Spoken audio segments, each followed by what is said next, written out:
Meus irmãos, a paz do Senhor, amém? Que alegria poder estar aqui com vocês nessa noite, uma noite de bênção, né? A gente já foi abençoado pelos louvores, e acredito que agora Deus tem algo para falar para a gente, né? E eu quero externar minha gratidão, minha alegria de estar aqui conhecendo essa igreja, conhecendo vocês. É a primeira vez que eu venho aqui, né? Tinha visitado um tempo atrás uma igreja aqui do campo de Guaíba, inclusive o pastor Carlito lá, né? Deus abençoe, alegria. Me sinto honrado em poder estar participando desse lindo evento, desse lindo encontro de jovens, né? E quero agradecer a Deus, né, pela pessoa do irmão Eduardo, que nos convidou, né? Fizemos uma amizade em tão pouco tempo nos conhecendo, né? Já fizemos uma boa amizade. Agradecer aos demais obreiros, prazer conhecer os queridos irmãos, né? E também essa juventude bonita, né? Uns nem tanto, né? Mas os mais bonitos, equilíbrios mais feinhos, mas tá, bênção de Deus, né? Bonito coral, né? Bom estar aqui com vocês, gente. Como o Eduardo falou, deixa eu me apresentar, né? Sou pastor de jovens ali em Esteio, né? Faz algum tempo que a gente vem trabalhando com jovens, então me perdoem se daqui a pouco, no decorrer da pregação, sair uma gíria, alguma coisa, né? Porque é a linguagem que a gente usa para trabalhar com a gurizada ali, né? E tem dado certo, Deus tem abençoado, Deus tem prosperado, né? E eu tenho certeza que hoje não vai ser diferente. Deus vai falar com a gente hoje aqui. Amém? Quem é que veio ouvir a voz de Deus aqui? Amém? Glória a Deus. Então, por gentileza, livro Evangelho de Lucas. Trago uma saudação do meu pastor ali, pastor Nilson, pediu para que a gente desse essa saudação, desse um abraço à igreja de Guaíba, em especial ao pastor Geraldino, e também na presença de Deus, louvando ao Senhor. Agradeço também a saudação à minha esposa, né? Minha esposa, a mulher mais bonita que tem aqui dentro da igreja, ao Tiaguinho também, né? O Tiago pediu para que eu dissesse que ele era meu filho. Tem que se falar, Tiago, tá difícil. Tá difícil, Tiago. Tá, gente, Lucas 24, versículo 13, vamos ler até o verso de número 17. Lucas 24 e verso 13. Vamos ler até o 17. Quem achou, diga glória a Deus. Está escrito assim, ó: naquele mesmo dia, 2 deles estavam de caminho para uma aldeia chamada Emaús, distante de Jerusalém 70 estádios. Eles iam conversando a respeito de todas as coisas sucedidas, e aconteceu que, enquanto conversavam e discutiam, o próprio Jesus se aproximou e ia com eles. Os seus olhos, porém, estavam como que impedidos de o reconhecer. Então lhes perguntou Jesus: que é isso que vos preocupa? E de que ides tratando à medida que caminhais? E eles pararam entristecidos. Amém? Você pode tomar teu assento? Vamos combinar uma coisa aqui hoje, gente. Assim, quando você sentir Deus, assim, sentir, essa palavra está falando comigo. Falou só um pouquinho, não importa. Quando você sentir que dança, na medida que a gente vai dizendo aleluia, glória a Deus, o fogo vai pegando e a gente vai se alegrando e as coisas vão acontecendo. Amém? Gente, o texto que a gente leu aqui agora, eu acredito que os irmãos, na sua maioria, já devem em algum momento ter ouvido falar, deve ter lido em algum momento. O texto em que 2 discípulos, eles estão voltando, eles estavam em Jerusalém, e eles estão voltando agora para a aldeia natal deles, estão voltando para casa. O texto diz que ficava a 60 estádios, aproximadamente uns 14 quilômetros, mais ou menos. E eles estão voltando, e a Bíblia dá uma característica, que eles estão tristes. Isso não é por menos, isso tinha um motivo. Há 2 dias atrás, aquele que tinha dado um motivo de viver, tinha dado esperança para eles, ele tinha morrido. E com a morte dele, a esperança aos pouquinhos também estava morrendo. A Bíblia diz que Jesus morreu na sexta-feira. Durante todo o sábado, os discípulos ficam trancados, ficam tristes, ficam abatidos, ficam vivendo o luto. Os discípulos não compreenderam muito bem a promessa da ressurreição. E eles ficam vivendo aquele momento de luto. Amanhece o domingo, as mulheres vão até o sepulcro, vão visitar Jesus, vão visitar o túmulo de Jesus. A Bíblia diz que elas vão para perfumar o corpo. Em nenhum momento elas vão para ver a ressurreição, elas vão para perfumar o corpo. E segundo alguns textos, dá a entender que alguém provavelmente roubou o corpo. As mulheres estão preocupadas, estão chorando, estão tristes. Como é que podem terem profanado o túmulo de Jesus? Terem roubado o corpo de Jesus? E a Bíblia diz que enquanto elas estão chorando, de repente um homem, elas confundem com um jardineiro, chama Maria pelo nome. E ela fica abismada quando ela vê aquilo. A palavra daquele homem foi tão poderosa que arrancou dela algo que ela não conseguiu segurar a emoção, foi correndo falar para Pedro, e Pedro já saiu correndo. A Bíblia diz que Pedro e João saem correndo e vão contar para os outros discípulos. Só que tem um problema. Cleopas e um outro discípulo, que a Bíblia não revela o nome, alguns até dizem que provavelmente pudesse ser a esposa dele, eles saíram um pouquinho antes disso acontecer. E eles estão voltando para Emaús. Jesus deixou bem claro que era para eles ficarem em Jerusalém. É ficar ali, espera que vai acontecer um milagre em Jerusalém. Mas eles estão voltando, e a Bíblia diz que eles estão voltando tristes para a sua aldeia. Já está de tardezinha, já está ali mais ou menos 4 da tarde, eles estão voltando para Emaús, e a Bíblia diz que do nada aparece um homem, eles estão discutindo, pois é, né, nos enchemos de esperança, ele falou que ia fazer, ia acontecer, e aí o libertador, o nosso rei, aquele que ia trazer para nós a nossa liberdade, que nós tanto sonhávamos, ele morreu.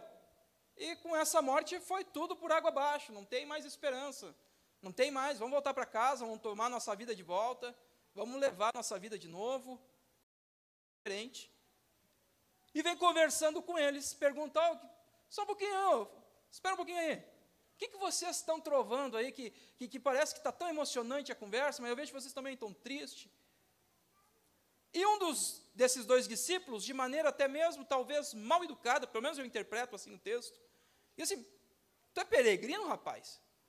Tu é forasteiro? Tu não é daqui, né? Tu não sabe o que está acontecendo.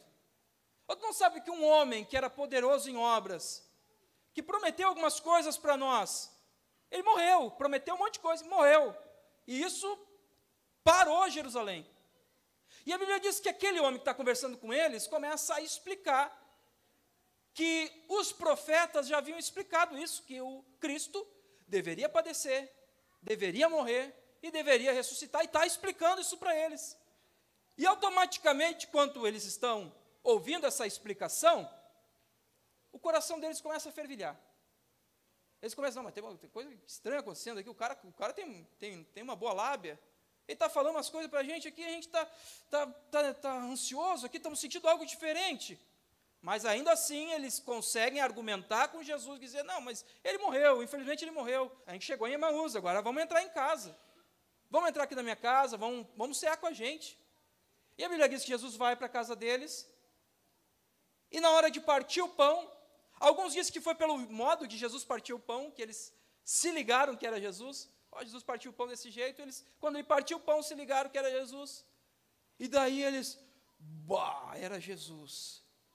Aí um larga uma pérola, mas não ardia em nós o coração enquanto ele falava? O nosso coração não estava fervendo de emoção enquanto ele falava, mas a gente não conseguiu perceber que era Jesus. E aí, quando eu li esse texto, quando eu comecei a meditar nesse texto, Deus começou a falar comigo. E Deus falou para mim o seguinte, ele diz, atenção, Maurício, atenção, Jesus está chamando a tua atenção. E eu queria que vocês, sabe aquele pregador chato que a gente não gosta, ninguém gosta, tá? Ninguém gosta de pregador chato, mas eu vou ser um pregador chato e vou pedir para vocês, diz para quem está do teu lado aí, atenção, Jesus está chamando a tua atenção. Esse é o pregador chato. Agora o pregador mais chato ainda é aquele que pede, olha para o outro lado, diz, atenção, Jesus está chamando a tua atenção. Humilde, com uma resposta mal educada, ele continua conversando, mesmo Cleopas e o outro discípulo dizendo: tu é peregrino, rapaz, tu não é daqui, nem deveria estar conversando contigo. Mas Jesus insiste e continua conversando. A Bíblia diz que Jesus, com o poder da sua voz, conseguiu arrancar deles um sentimento que eles nunca tinham sentido antes, ou então não haviam sentido desde a morte de Jesus. Mas Jesus estava dando sinais que ele estava ali. Sabe o que Deus está dizendo para a gente aqui nessa noite? Hoje Deus me trouxe aqui para falar para você que a gente precisa abrir os olhos para conseguir enxergar Jesus no meio das circunstâncias da vida. E é por isso que eu disse: atenção, porque pode estar acontecendo algumas coisas na tua vida e você não está entendendo. A boa notícia de Deus é que essas coisas não estão acontecendo por acaso. É Jesus tentando chamar a tua atenção. Ele quer te mostrar algo nesta noite. Enquanto eu estou falando, se lembra do nosso trato: se você sentir Deus, se sentir o coração ferver, levante a mão e glorifica, gente. Eles estavam sentindo Deus, mas não se ligaram. Mas se você sentir Deus nessa noite, glorifica o nome do Senhor. Atenção, Jesus, pode tocar aí para nós. Atenção, Jesus está chamando a tua atenção. E isso, pasmem, não, Jesus chama a nossa atenção todos os dias. Todos os dias. Aí você fala: mas eu não ouvi a voz de Deus, teve um dia que eu não li a Bíblia, teve um dia que eu não ouvi um hino. Aí o salmista diz: então olha para o céu, porque os céus declaram a glória de Deus, e o firmamento anuncia a obra das suas mãos. Um dia diz para outro dia: Deus existe, Ele está aqui, Ele está no nosso meio. Aleluia. Atenção, Jesus está chamando a tua atenção. De repente você está vivendo um momento da tua vida que você não está entendendo. Os discípulos estavam tristes, e é para você que Deus está falando essa palavra hoje. Os discípulos estavam decepcionados com tudo que eles tinham. Talvez você esteja decepcionado com a igreja, talvez você esteja decepcionado com a vida, talvez você esteja decepcionado com o trabalho, talvez você esteja decepcionado com Deus. E Jesus está dizendo para você: atenção, faz tempo que eu estou batendo aí, tentando chamar a tua atenção. A Bíblia conta uma história, gente, que eu gosto muito. A Bíblia conta uma história de um profeta de Deus. Pensa num homem usado por Deus. Um homem que tinha livre acesso, um homem que tinha uma intimidade com Deus, ao ponto de falar o que Deus mandava ele falar. Ao ponto dele dizer aquilo que Deus queria que ele dissesse. E um dia, esse homem está bem de boa na sua casa, está tranquilo, está relax, está lá curtindo a vida. E de repente vem um rei que percebeu que a nação de Israel era muito numerosa. Imagina que poder que tem essa gente. O rei de Moabe ficou preocupado, se chamava Balaque. Ele disse: eu conheço Balaão, eu já ouvi falar que esse cara fala com Deus, ele tem intimidade com Deus, e o que ele diz acontece. Se ele falou, está falado. Vão até ele. Balaque pega os seus homens, seus cavaleiros, pega um punhado de dinheiro, um monte de ouro, bota em cima dos cavalos, vão até o Balaão e oferece esse dinheiro, só por uma condição: para ele amaldiçoar o povo de Deus. Dizer: não, esse povo aqui, ó, levanta as mãos lá, Balaão, e diz assim: esse povo aqui vai se frustrar, esse povo aqui vai se acabar, esse povo aqui não vai ser um povo vitorioso. A Bíblia diz que os homens de Balaque, esse rei, vão até Balaão e diz: Balaão, seguinte, nosso rei diz para te amaldiçoar Israel. A gente diz lá onde eles estão lá numa campina, tu vai no alto monte, e diz: amaldiçoado é Israel. E Balaão diz: olha, não que eu não queira esse dinheiro, mas deixa eu orar primeiro, vamos ver a opinião de Deus. Ele diz que ele vai falar com Deus, e Deus diz: não, tá doido, rapaz? É o meu povo, como é que eu vou amaldiçoar meu povo? E Balaão disse: ó, infelizmente, diz lá para o teu rei, para o Balaque, eu não posso amaldiçoar o povo de Deus. Como é que eu vou amaldiçoar o povo dele? E os homens de Balaque vão tristes para casa. Quando dizem para Balaque: ó, Balaque, é o seguinte, Balaão não quis amaldiçoar. Balaque diz: não, então faz o seguinte, todo homem se vende, leva mais dinheiro para Balaão, vamos ver se ele não se vende agora. E eles vão até Balaão, e Balaão ficou dividido. É tanto dinheiro assim, Deus, é bem, a gente pode, né?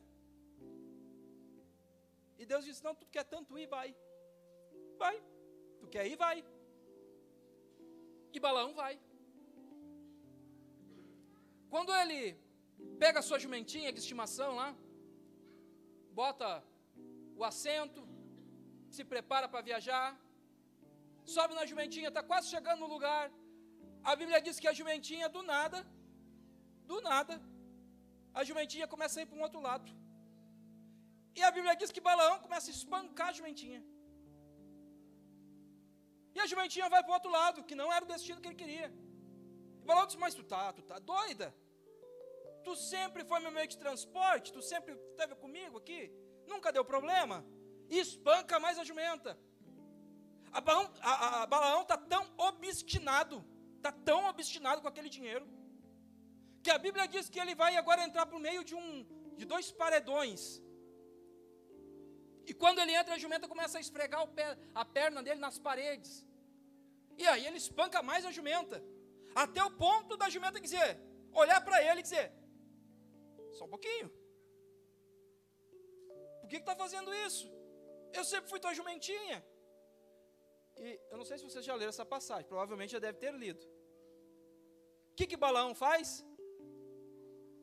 Trova com a jumenta. Não, é que é o seguinte, tu não está entendendo. Tu está me machucando, olha aí por onde tu está indo. Mas eu não te fiz nada. Está conversando, há um diálogo entre Balaão e a jumenta. Pode às vezes passar desapercebido. Mas eu gosto muito de conjecturar, de trazer para o meu dia, tentar comparar comigo mesmo. Imagina eu e o tirolês lá em casa, meu cachorrinho. Está eu e o tirolês. Aí do nada, tirolês, vem aqui, sobe na minha perna aqui. Daqui a pouco o tirolês do nada começa a latir. Aqueles pincher, sabe? Latem de lado.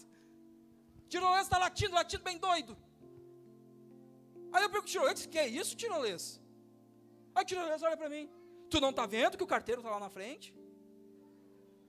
Eu não sei vocês, gente, mas ou eu saía correndo, ou eu botava a mão na cabeça do tirolês, sai que não te pertence, deixa o meu tirolês. Mas Balaão não, Balaão está conversando com a mula, com a jumenta.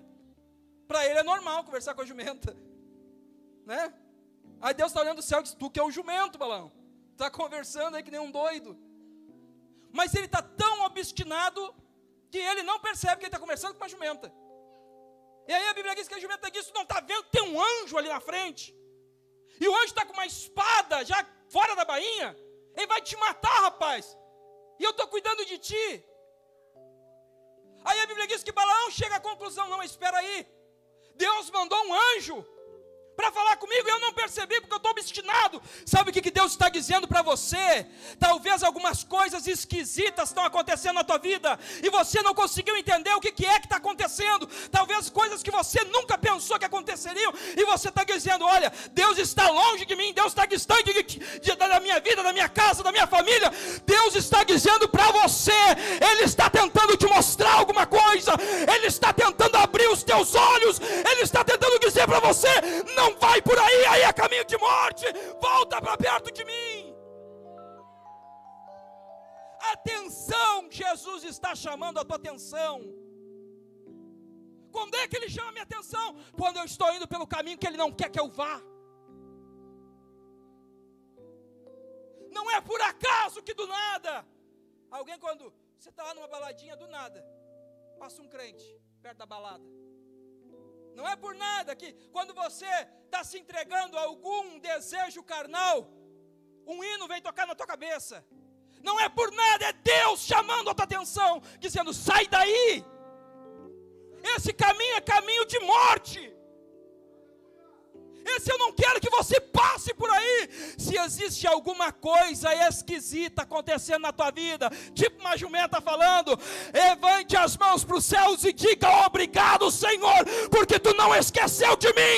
Eu ainda não entendi, mas tem um propósito por trás. Aleluia. Atenção. Jesus está chamando a tua atenção. Sabe quando é que Ele chama a nossa atenção? Quando Ele quer provar a nossa fé. Sabe quando é que Ele chama a nossa atenção?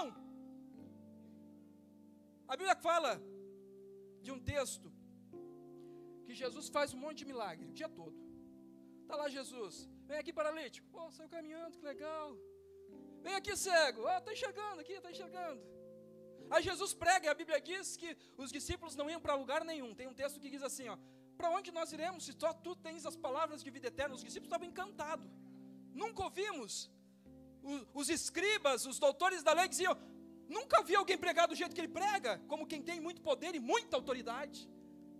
Eles estavam encantados, nunca tinham visto aquilo. Quando Jesus pregava, eles ficavam maravilhados. Quando Jesus expulsava demônios, o pessoal dizia: olha só, ele tem poder sobre os demônios. Quando Jesus fazia milagres, eles ficavam maravilhados. E aí Jesus inventou um dia que fazia maravilhas. Pega lá os pãozinhos lá, 5 pães, 2 peixinhos, alimenta uma galera. Os discípulos dizem: mas isso aí a gente nunca viu, coisa doida. Aí eles estão acostumados, todos os dias Jesus faz milagres. Eles escutam a palavra, vão dormir. Todos os dias eles ficam ali, ó, de olhinho arregalado. Olhinho arregalado, porque tudo é novidade. Qual que era a profissão de Jesus? Jesus era carpinteiro, né? Carpinteiro. E qual que era a profissão da maioria dos discípulos? Pescadores. Não tem referências de Jesus lá com José, num dia, num domingo, lá: vamos sair para pescar, filho. Não, a Bíblia não fala isso. Mas a Bíblia fala que os discípulos, pelo menos 60%, 70% dos discípulos, pescadores. Viviam aonde? Mar da Galileia, pescando. Todos os dias, pescando. Dava chuva? Estava lá pescando. Dava peixe? Estava lá. Quando não dava, estavam lá também. Tinha vento? Estavam lá. Entendiam de navegação? Provavelmente. Jesus não, Jesus era carpinteiro. Jesus pregou o dia todo, e a Bíblia diz que ele chega à beira do mar da Galileia. E eles querem passar para o outro lado, porque existe um gadareno, um homem na cidade de Gadara, que está com muitos espíritos malignos. Jesus precisa ir lá em Gadara. Jesus entra no barco. Junto com Jesus entra os discípulos, que são pescadores. Quando o barco está arrancando, né, tá indo, Jesus disse: ó, vocês me dão licença?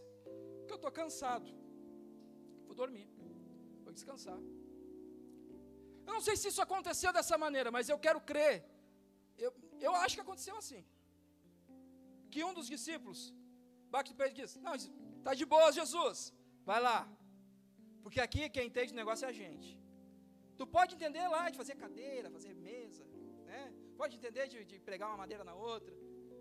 Mas de navegação a gente entende. Nós somos pescadores. Está de boas aqui.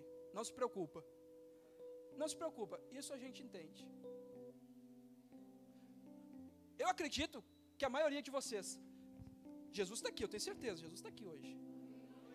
Mas se ele viesse materializado, né, viesse um homem, né, e ele viesse aqui, tenho certeza que nenhum de vocês sairia dessa igreja, nunca mais. Morria de fome aqui dentro, mas ficava com Jesus. Ficava aqui com Jesus. Os discípulos também, eles queriam estar sempre com Jesus. Quando Jesus fazia milagre, quando Jesus fazia curas, maravilhas, os discípulos ficavam encantados. Nós estamos aprendendo. Mas quando se trata em negócio de navegação, é com a gente. Jesus, tu não manja do negócio. A Bíblia diz que Jesus vai dormir, e daqui a pouco uma tempestade, fora do comum. E aí que eu entendo que é uma provisão divina que está acontecendo. É um evento sobrenatural que está acontecendo. Não é uma simples tempestade que está acontecendo. Porque no lago da Galileia, se vocês verem as imagens, a própria geografia, a topografia do lugar, ele não é um mar muito louco. Na verdade, ele é um lago, ele não é um mar. Dá para ver o outro lado. Para dar uma tempestade ao ponto de ter ondas tão poderosas que os caras que vivem o dia todo no mar falam: olha, Jesus, acorda aí, Jesus, acorda, pelo amor de Deus.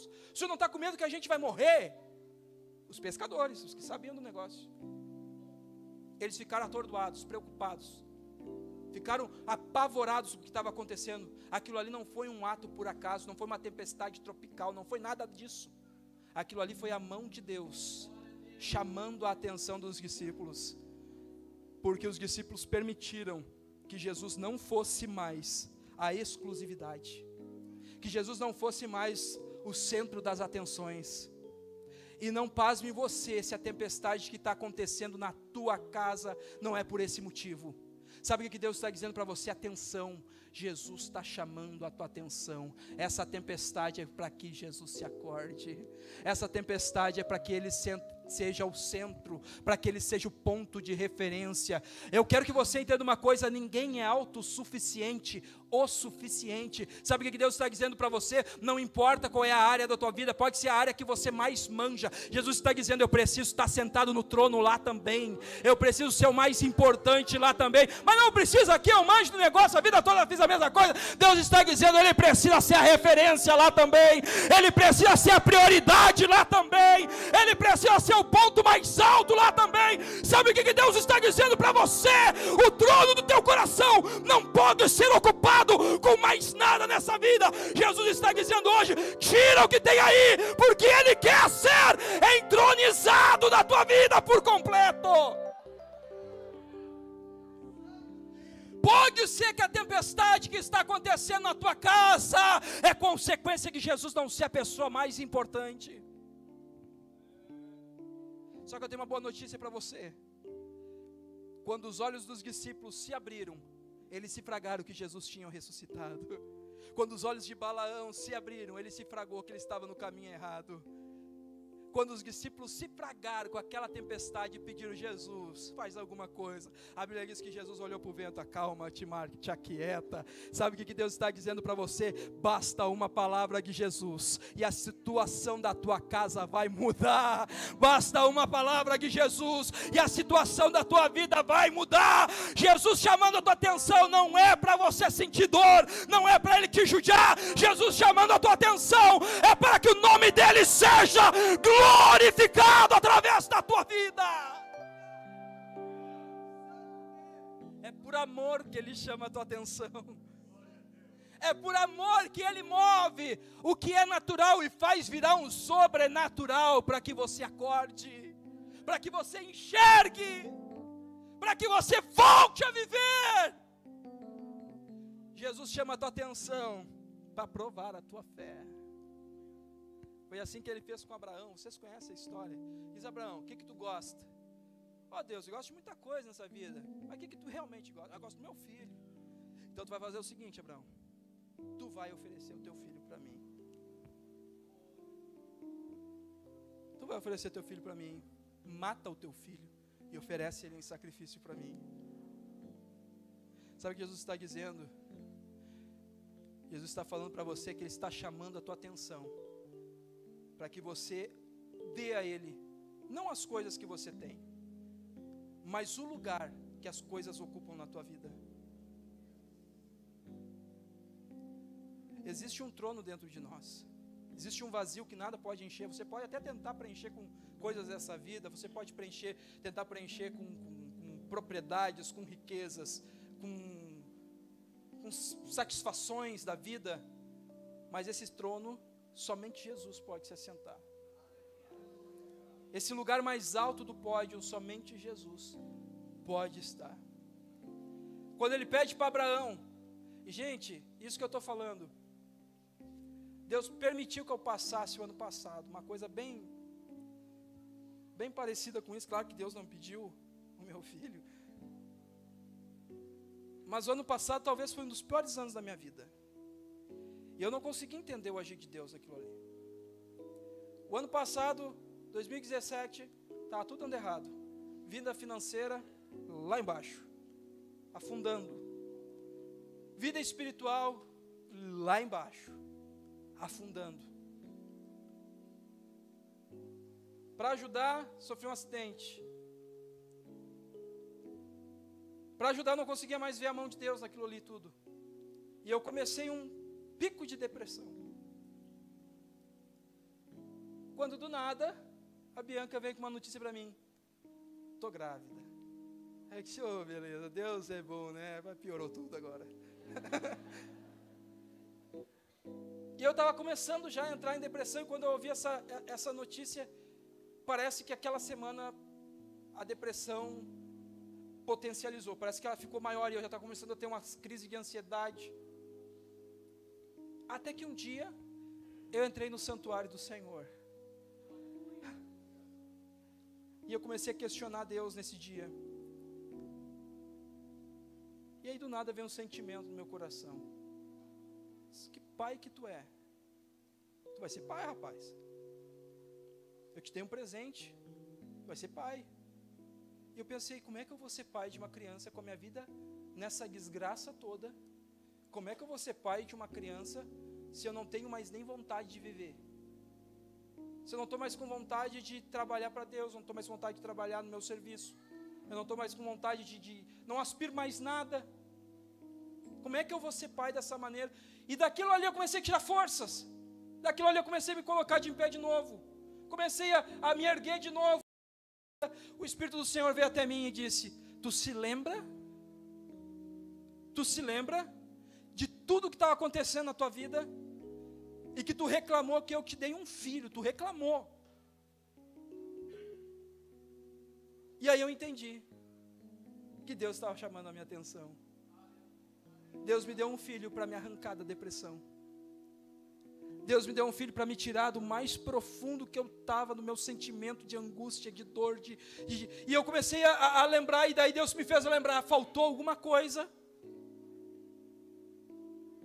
Faltou alguma coisa.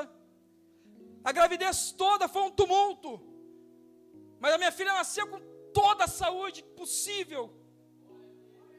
E eu comecei a prestar atenção que aquele momento, aquela circunstância, aquela situação toda, era Deus chamando a minha atenção, para que eu abrisse mão de muitas coisas, para que eu desapegasse de tudo, para que eu dissesse: Deus, eu sou agora um livro aberto, faz o que tu quer na minha vida. Sabe o que Deus está dizendo para você nessa noite?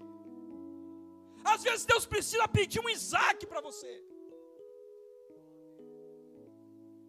Ele precisa pedir algo que você ama. Na minha situação era a minha segurança, era a minha situação confortável. Deus começou a tirar tudo. Eu disse as costas para mim. Tu não me busca mais como tu me buscava. Sabe o que Deus está dizendo para você aqui nessa noite? Se as coisas não estão dando certo, se as coisas não estão indo como você gostaria que fossem, Deus está trabalhando na tua vida. Ele está tentando abrir os teus olhos para você enxergar que no meio dessa circunstância toda existe um Deus. Para você enxergar que no meio desse caos todo existe alguém que ainda sustenta a tua vida. Porque se não fosse assim, você já teria caído, você já teria sido derrotado. Você ainda não foi, porque a misericórdia de Deus está sobre a tua vida e te sustém.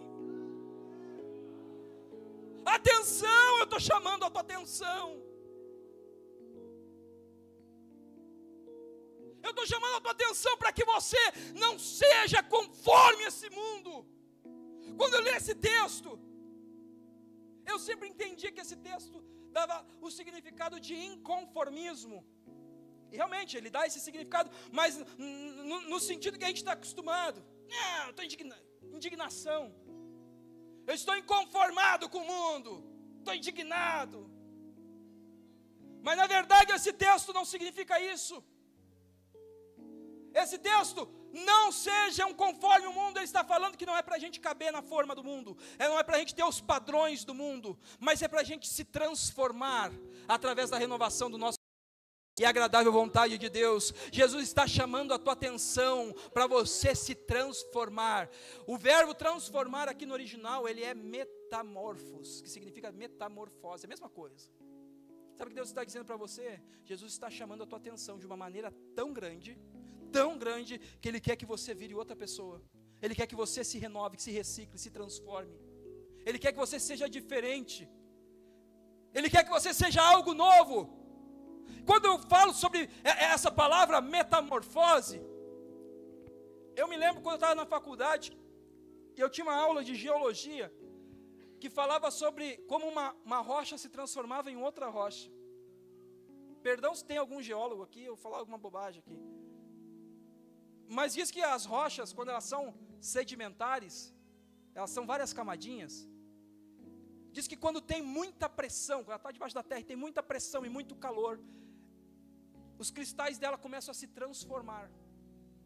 E ela se transforma em uma outra rocha. Só que eu achei interessante que quando eu aprendi isso, o professor sempre batia na tecla que para isso acontecer precisava de pressão e de calor. pressão e fogo. Pressão e temperatura. Na Bíblia, por mais que a gente aprende desde pequeno que fogo é mistério, culto de fogo, Jesus disse que batizaria com o Espírito Santo e com fogo, e depois ele fala que seria passado tudo aquilo seria passado no fogo para ser provado. Sabe o que Deus está dizendo para você aqui nessa noite?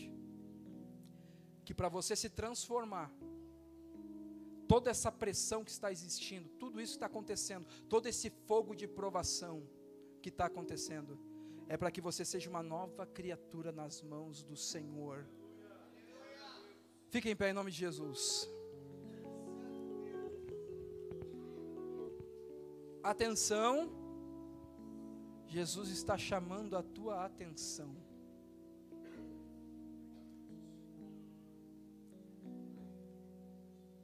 Eu gostaria que você fechasse os teus olhos por um momento e fizesse um exercício aqui junto comigo, porque é bem possível que eu esteja falando talvez para um grupo restrito de pessoas, não para todos, mas para alguém que não está conseguindo enxergar Jesus no meio da circunstância toda da vida. Eu não posso mensurar o que está acontecendo com você, com a tua casa, com a tua história, com a tua família. Eu não tenho como mensurar isso.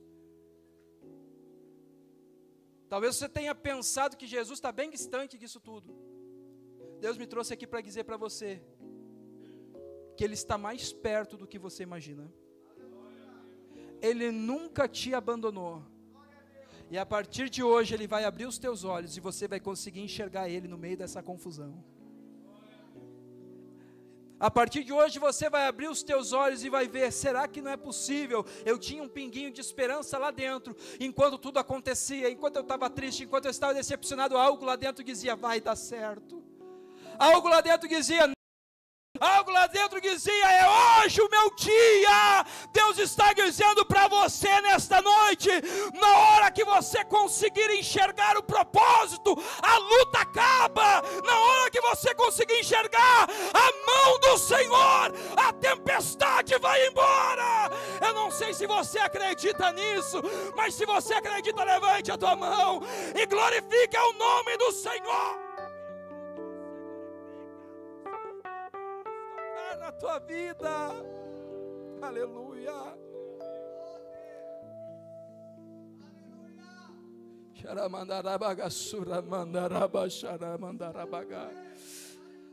O Espírito de Deus está quebrantando corações nesse momento. Converse com Deus por um minuto. Diga para Deus, Deus, eu não entendo, não sei o que está acontecendo, mas Tu sabes e eu sei que o Senhor, por mais que tudo diga que não, eu sei que o Senhor está no meio desse negócio todo. Adore a presença de Deus por um momento. Tire esse momento de reflexão, tire esse momento para pensar, tire esse momento para dizer, Deus, infelizmente todo esse tempo, Deus, eu não consegui ver dessa maneira, mas a partir de hoje, eu vou seguir o conselho de Paulo. Em tudo eu vou dar graças, porque essa é a vontade.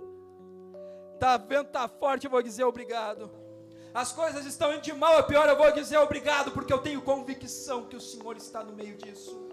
Eu tenho convicção que o Senhor está fazendo algo ao meu favor. Os discípulos estavam com o coração fervendo, estava algo dentro deles que dizia, não desistem, não saiam de Jerusalém, não saiam daí, porque a vitória vai chegar, Ele vai ressuscitar, Ele vai trazer vitória. Sabe o que Deus está dizendo para você? Não desista, a vitória está mais perto do que você imagina, a vitória está mais perto do que você imagina.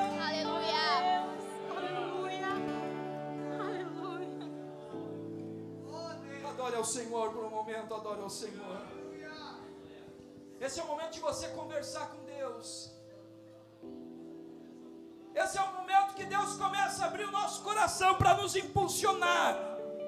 O propósito desse congresso é impulsionar. Deus me trouxe aqui no primeiro dia para fazer uma reflexão que Jesus não te abandonou. O primeiro passo é você estar satisfeito com Deus. O primeiro passo é você aceitar o que está vivendo. O primeiro passo é você ser agradecido, mesmo em meio a circunstâncias adversas. Levante a tua mão e diga: obrigado, Jesus. Obrigado, Jesus. E enquanto você agradece, receba fé. Enquanto você agradece, receba graça. Enquanto você agradece, receba a presença de Deus. Para sempre, teu amor me sustenta nas minhas fraquezas, nas minhas fraquezas. Sinta os propósitos se revelando. Sinta Deus falando ao teu coração. Não é por acaso que isso está acontecendo. A sua dor não é por acaso. A sua dor é por amor. A sua dor tem um propósito. A sua dor tem um significado. Deus não machuca ninguém por acaso. Essa dor é para te fazer uma nova criatura. É para te transformar pela renovação da tua consciência.